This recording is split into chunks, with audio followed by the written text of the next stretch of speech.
There might be instances when the Services tool might suddenly become unresponsive. So in the short video tutorial, we will cover some ways on how to fix the Services tool when it won't open or respond on your computer. So in most cases, you can fix an unresponsive Services application by restarting your device. Alternatively, try tackling the issue by running the Services app with administrator privileges. You can do it by opening Services, right-click, then select Run as Administrator.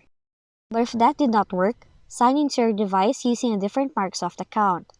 Do that by opening Settings, select Account, choose Email and Accounts, click Add a Microsoft account, and then follow the on-screen instructions, and once you have signed in, check if the Services tool is accessible. Additionally, run a system scan. To do so, open Windows Security, select Virus and Threat Protection, select Scan Options, then select Scan Now. Follow the on-screen instructions to finalize the process. So that's how you can fix if your Windows Services tool won't open or respond in your Windows 11 computer.